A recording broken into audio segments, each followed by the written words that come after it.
네, 오늘 목사 안수 받고 성도님들 앞에 이렇게 서게 돼서 참 감사한 마음이 있습니다. 많이들 축하해 주시고 기도해 주셔서 또 감사합니다. 주님의 충성된 종이 되도록 노력하겠습니다.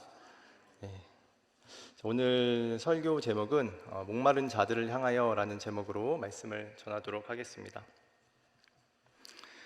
여러분, 우리가 추석을 보낸 지 딱 3주가 지났습니다. 그런데 명절이 끝나갈 때 마음이 어떠셨습니까? 좀 이상하게 마음이 좀 허전하고 텅 빈 그런 느낌 혹시 들어보셨나요? 며칠 동안 가족들도 만나고 손자, 손녀들도 만나고 또 아들과 딸도 만나고 며느리도 만나고 또 부모님도 뵙고 그런 즐거운 시간들을 보냈는데, 그런데 명절을 다 보내고 집에 돌아오면 혹은 우리 자녀들을 다 떠나 보내고 나면 그 웃음과 시끌벅적한 그런 분위기는 다 사라지고 마음 한켠에 텅 빈 것 같은 그런 느낌이 여러분 느껴보셨을 겁니다. 자, 이건 사실 명절뿐만 아니라 우리 일상에서 흔히 자주 나타나는 공허함입니다. 예를 들어서 하루 종일 열심히 일했는데도 이제 퇴근길에 이게 나에게 무슨 의미가 있나라는 생각 혹시 들어보셨나요? 아니면 괜히 가만히 있는데 텅 빈 것 같은 그런 느낌, 여러분 다 가져보셨을 겁니다. 자, 어떤 분들은 이런 공허함, 이런 쓸쓸함, 이런 것들을 피해보고자 드라마나 유튜브를 보면서 일상의 허전함을 잠시 잊으려고 하지만 시간이 지나면 다시 몰려오게 되는 것이죠. 영상을 보면서 즐겁게 웃고 그렇게 시청하곤 했지만 시청이 다 끝난 후에 뭔가 텅 빈 공허함이 갑자기 또 밀려온다라는 것입니다. 그래서 여러분, 세상은 이 공허함을 피하고자 끊임없이 새로운 자극을 찾습니다. 요즘은 드라마나 유튜브에서도 좀 더 자극적이지 않으면 조회수가 올라가지 않습니다. 좀 더 선정적이어야 되고, 좀 더 욕도 시원하게 해줘야 되고, 좀 더 강하게 이렇게 좀 나가줘야 사람들이 좀 보게 된다라는 것이죠. 사람들은 여러분 이 공허함을 벗어나기 위해서 계속 새로운 것을 만들어 갑니다. 그래서 관계도 새로 만들어 가보기도 하고 또 취미생활도 늘려보기도 합니다. 또 더 큰 성공을 추구하기도 합니다. 성경에서도 이 공허함을 벗어나기 위해서 새로운 것을 계속 만들어가는 인물이 나오는데, 인간의 본질적인 갈증을 잘 보여주는 사람이 바로 요한복음 4장의 사마리아 여인이라고 볼 수 있을 것 같아요. 자, 이 여인은 마음의 텅 빈 이 자리를 채워보려고 남자를 계속 바꿔가며 살아왔습니다. 이 남자가 안 채워주면 이 남자로 바꿔보기도 하고, 이 남자가 안 채워주면 또 이 남자를 만나보기도 하고 하면서 계속 새로운 만남을 가졌던 것이죠. 자, 그런데 예수님이 그 여인의 마음을 꿰뚫어보고 이렇게 말씀하셨습니다. 너에게 5명의 남편이 있었고 지금 이 남자도 너의 남편이 아니다 라고 이렇게 말씀하셨죠. 이 여인은 겉으로 보기에는 늘 누군가와 함께 있었지만 속은 여전히 외로웠던 것입니다. 여러분, 지금 이 한국 사회도 사마리아 여인과 같은 분들이 굉장히 많아졌습니다. 1인 가구, 고립된 청년들, 그리고 독거노인, 심지어 결혼을 했는데도 외로운 분들까지도 계속 넘쳐나고 있다는 것이죠.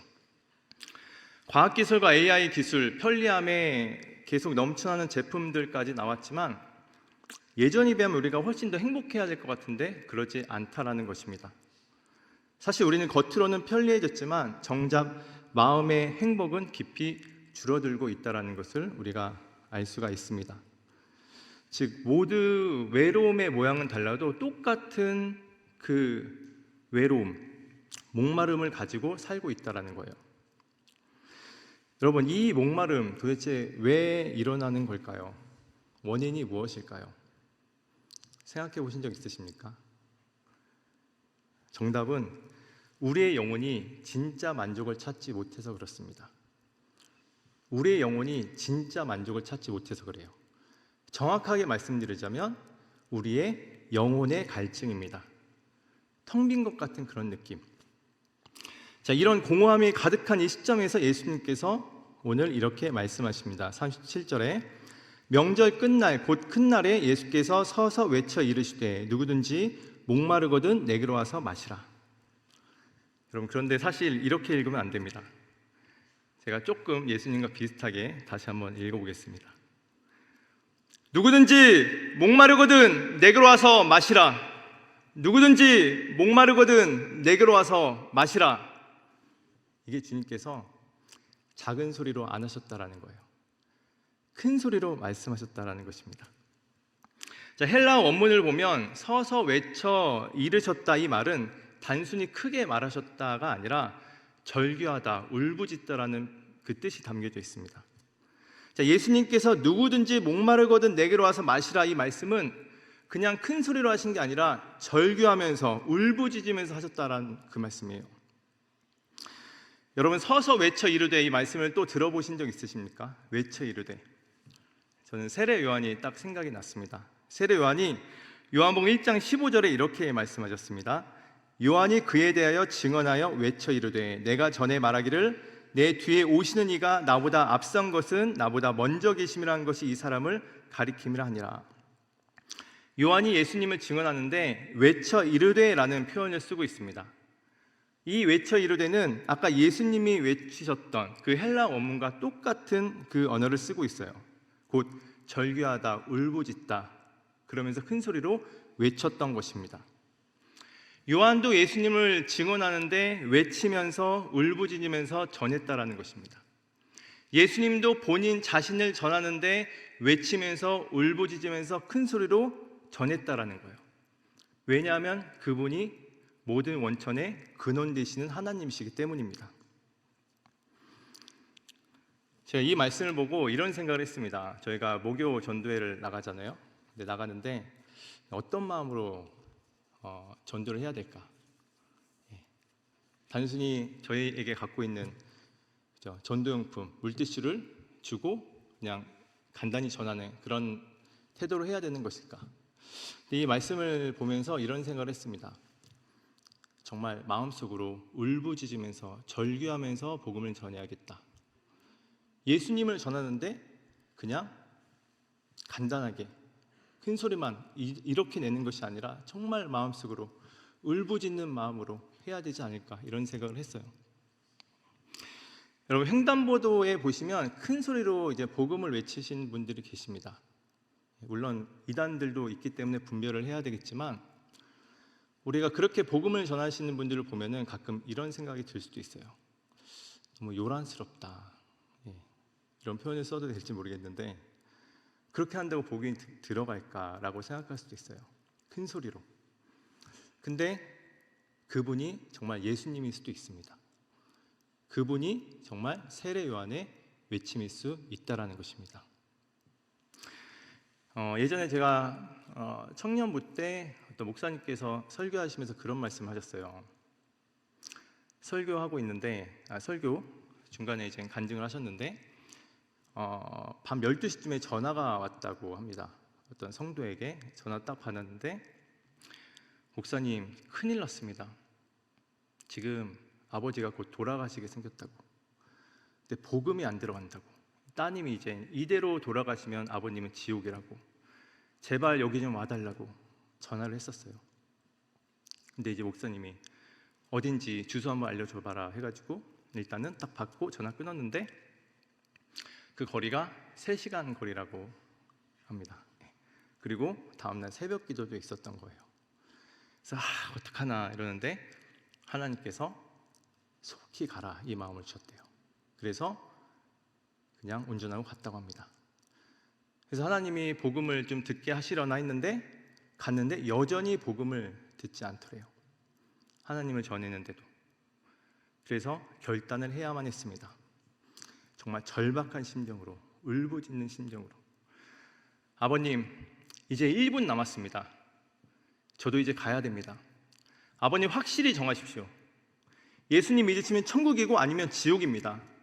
예수님 믿으시면 지금 따님 보시는 것이고 아니면 따님 못 보고 영원한 심판 가운데 있으실 겁니다.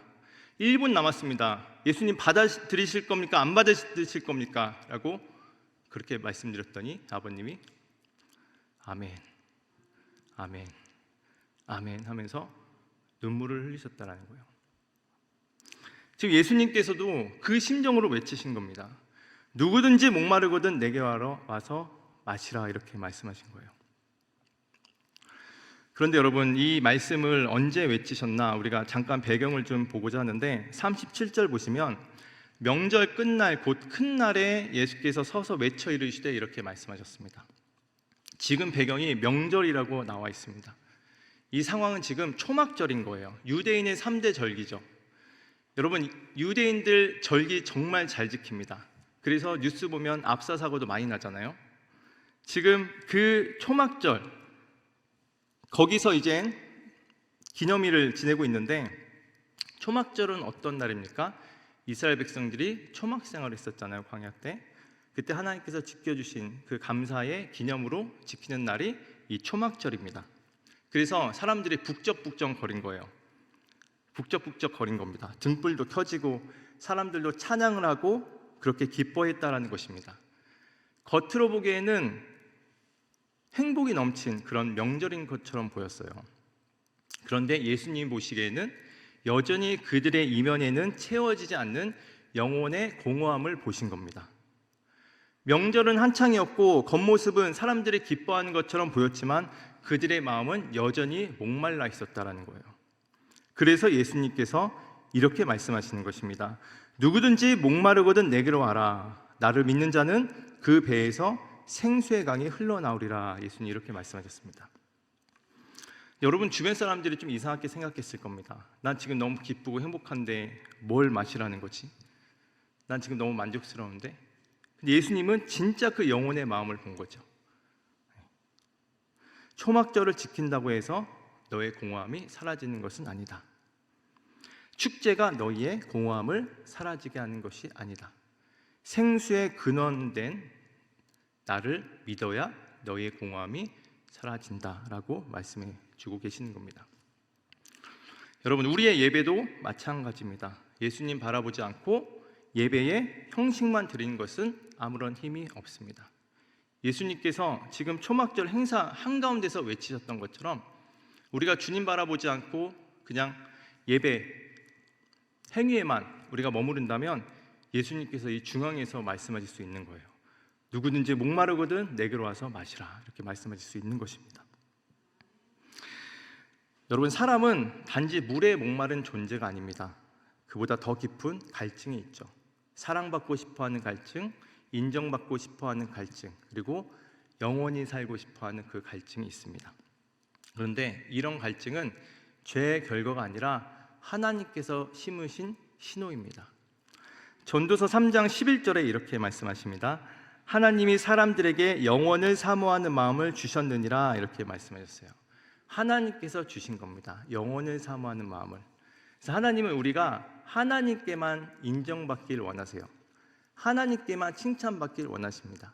하나님께로만 영원히 살기를 원하신다라는 것이죠. 그런데 사람들은 어떻습니까? 하나님 빼고 다른 것에 채우려고 한다라는 것이죠. 하나님 빼고 사람에게 인정받으려고 하고, 하나님 빼고 사람에게 칭찬받으려고 하고, 하나님 빼고 다른 것으로 내가 행복한 삶을 살 수 있을 거라고 그렇게 생각한다라는 것입니다. 그래서 이 목마름이 해결이 안 되는 것입니다. 그런데 여러분, 이 영혼을 사모하는 마음, 이 갈증은 누구를 통해서만 해결이 된다고요? 바로 예수 그리스도로만 우리가 해결이 될 수 있습니다. 그분만이 생명이시거든요. 영생입니다. 그래서 아무리 다른 것을 가져와도 이 공허함을 해결할 수 없는 것입니다. 잠시 만족이 있다 하더라도 그것은 잠깐일 뿐인 것이죠. 여러분, 김연아 선수 아시죠? 김연아 선수, 피겨스케이팅 여왕. 이 김연아 선수가 세계 선수권 대회 올림픽 모두 이제 우승을 하고 금메달을 땄습니다. 그리고 나서 이제 인터뷰를 했는데 저는 김연아 선수가 행복하다 이렇게 할 줄 알았어요, 인터뷰를. 근데 이렇게 인터뷰를 했습니다. 김연아 선수가 다 이루고 나니 너무 허무했어요 라고 그렇게 인터뷰를 했습니다. 다 이루고 나니 세계 선수권 올림픽 금메달 너무 행복할 것 같은데 김연아 선수가 정확하게 인간의 실상을 보여주고 있는 것이죠. 다 이루고 나니 너무 허무했습니다. 여러분, 세상은 성공하면 갈증이 사라진다 이렇게 말하고 있습니다. 하지만 김연아 선수의 이 고백 속에서 우리는 알 수 있죠. 수많은 금메달과 찬사와 인정, 박수를 받았지만 마음 한켠에 목마름이 여전히 남아 있었다라는 것입니다. 그건 세상 어떤 곳으로도 풀 수 없는 그 공허함, 목마름이 있었다라는 거예요. 이게 바로 인간의 실상이라는 것입니다. 세상의 물은 잠깐 물을 적셔주는 것 같지만 곧 다시 목이 마른다라는 것입니다. 세상 모든 부귀영화를 다 누린 솔로몬이 성경에서 먼저 그 얘기를 하셨죠. 전도서 1장 2절에 이렇게 말씀하셨습니다. 헛되고 떼며 헛되고 떼니 모든 것이 헛되도다, 이렇게 말씀하셨어요. 한 구절이 길지도 않은데 헛되다라는 이 말이 5번이나 나오고 있습니다. 자, 하나님 없는 성공은 결국 공허함이라는 것이죠. 공허함. 여러분, 우리의 시선은 예수님께 고정이 돼 있어야 됩니다. 우리의 시선이 생명 없는 것에 시선을 두게 되면 우리의 마음은, 우리의 목은 목마를 수밖에 없어요. 근데 우리의 시선이 영원하신 예수님께 향하게 되면 어떻습니까? 우리의 갈증이 해소가 된다라는 것입니다. 38절에 주님께서 이렇게 말씀하셨습니다. 나를 믿는 자는 그 배에서 생수의 강이 흘러나오리라, 이렇게 말씀하셨어요. 우리가 예수님께 시선을 돌리는 순간 내 안에서 생수의 강이 흐르기 시작하는 것입니다. 여러분, 우리가 진짜 예수님 믿으면 우리 안에 생수의 강이 넘쳐 흘러야 됩니다. 네, 여러분 믿으십니까? 네. 여러분 혹시 공부를 못하는 자녀 때문에 속상하십니까? 네, 사실 공부를 못해서 그런 게 아니라 지금 내 마음에 생수의 강이 끊긴 거예요. 이 생수의 강은, 성령이 주신 생수의 강은 상황과 환경을 뛰어넘습니다. 지금 내 마음에 생수의 강이 막혔다라는 신호일 수도 있다라는 거예요. 왜냐하면 우리가 주님과 함께하면 늘 영원한 가운데 살게 돼 있습니다. 아까 요한복음 4장에 이 사마리아 여인을 우리 같이 봤는데, 이 여인이 남자를 계속 바꿔가면서 이 외로움, 공허함을 해결하려 했단 말이죠. 자, 이런 여인에게 예수님께서 뭐라고 말씀하시는지 같이 한번 읽어보도록 하겠습니다. 자, 요한복음 4장 13절 14절 자막 제가 띄워놨는데, 네, 같이 한번 읽어보도록 하겠습니다. 시작. 예수께서 대답하여 이르시되 이 물을 마시는 자마다 다시 목마르려니와 내가 주는 물을 마시는 자는 영원히 목마르지 아니하리니 내가 주는 물은 그 속에서 영생하도록 솟아나는 샘물이 되리라. 아멘. 내가 주는 물을 마시면 영원히 목마르지 아니한다. 오늘 우리 본문에서도 똑같이 말씀하셨죠. 누구든지 목마르거든 내게로 와서 마시라. 나를 믿는 자는 성경의 이름과 같이 그 배에서 생수의 강이 흘러나오리라, 이렇게 말씀하셨습니다. 넌 이제 더 이상 다른 것에 만족을 찾지 말아라. 너의 마음속 깊은 곳에서 내가 생수의 강을 흘러 넘치게 하겠다, 이렇게 주님께서 말씀하셨다는 거예요. 자, 마지막으로 하나 같이 좀 살펴볼 게 있습니다. 여러분, 이 도대체 이 생수의 강이 뭐길래 이렇게 놀라운 능력과 변화를 일으키는 걸까요? 생수의 강 도대체 뭐길래? 성경은 이렇게 말씀하십니다. 39절에 이렇게 말씀하세요. 이는 그를 믿는 자들이 받을 성령을 가리켜 말씀하신 것이라, 이렇게 말씀하십니다. 생수의 강은 성령님이십니다. 생수의 강은 성령님이세요. 여러분, 성령님과 함께 하십니까? 예, 아멘이시죠? 예. 그러면 여러분, 우리가 어때야 돼요? 우리 안에 성령님이 계신다라는 것은 생수의 강이 날마다 넘쳐 흘러야 된다는 것입니다. 여러분, 걱정과 두려움, 염려가 있을 수 있을까요? 성령님께서 계신다는 것은 생수의 강이 항상 넘치고 있는 그 상태인데 사실 없어야 되는 게 맞죠. 하나님이 약속하신 겁니다. 생수의 강을 넘쳐 흘러보내겠다. 자, 그런데 괄호 한번 읽어보겠습니다. 우리 성경책 보시면 39절에 이렇게 말씀하시죠. 예수께서 아직 영광을 받지 않으셨으므로 성령이 아직 그들에게 계시지 아니하시더라, 이렇게 말씀하셨어요. 이때 당시에는 예수님 십자가에 못 박혀 돌아가지 않으셨죠. 부활도 없었죠. 그런데 지금은요? 지금은 어떻습니까? 예수님 십자가 죽으시고 부활하셨죠. 그리고 우리에게 성령을 주신다 약속하신 게 이루어졌습니다. 여러분, 지금은 정말 놀라운 시대를 우리가 살아가고 있습니다. 예수님께 십자가에 죽으시고 부활하시고 하나님께서 약속하신 성령을 부어주신 그 시대를 살아가고 있어요. 그런데 예수님께서 생명 없는 고인물을 주신 게 아니라 우리에게 어떤 물을 주셨냐? 넘쳐흐르는 생수의 강을 주시겠다, 이렇게 말씀하셨습니다. 우리 안에는 늘 생수의 강, 흘러넘치는 그 시대를 살아가고 있는, 우리는 복된 현실을 살아가고 있다는 말입니다. 여러분, 세상의 것들이 복된 게 아닙니다. 성령님 지금 나와 함께 하신다는 게 최고의 복입니다. 여러분, 다른 곳에서 복을 찾지 마십시오. 내 안에 성령님이 계신다는 것은 놀라운 복을 갖고 있는 것입니다. 놀라운 복을 갖고 있는 것입니다. 여러분, 이 세상은 생명 없는 것에 초점을 맞추고 살라고 합니다. 여러분, 돈이 영원할 수 있을까요? 아니요. 하나님께서 다 무너뜨리십니다. 불태워 없애십니다. 종말 때. 세상은 눈에 보이는 것, 생명 없는 것에 초점을 맞추라고 살라고 해요. 하지만 우리 그리스도인은 어떻게 살아가야 됩니까? 예수 그리스도, 그분 안에 뭐가 있습니까? 영원하신 생명이 있으시죠. 그래서 예수님 바라보면 우리 안에 생수의 강이 흘러 넘치게 되는 것입니다. 여러분, 마태복음 28장 20절에 예수님께서 이렇게 말씀하셨습니다. 볼지어다 내가 세상 끝날까지 너희와 항상 함께 있으리라, 이렇게 말씀하셨습니다. 이 말씀은 내가 너희에게 항상 넘치고 넘치는 생수의 강을 부어주시겠다, 내가 항상 너희와 함께 있겠다라고 우리에게 말씀해 주신다라는 거예요. 여러분, 우리는 그분과 함께 하시기 때문에, 그분이 우리와 함께 하시기 때문에 우리는 더 이상 목마르지 않습니다. 여러분, 이 가운데 목마르신 분 계십니까? 네. 오늘 예수님께서 약속하셨어요. 너희 안에 성령이 있느냐? 그러면 생수의 강을 넘쳐 흘러 보내겠다, 우리에게 말씀해 주셨습니다. 그래서 우리가 한 주간 저와 여러분 삶 속에 생수의 강이 날마다 흘러 넘쳐서 우리만 갖고 있는 게 아니라 주변 사람들까지 넘치고 넘쳐 흘러 보내서 우리 예수님 복음도 전하고 그들에게 빛과 소금의 역할을 다 감당하시는 저 여러분 되시기를 간절히 축복합니다. 우리 같이 기도하시겠습니다.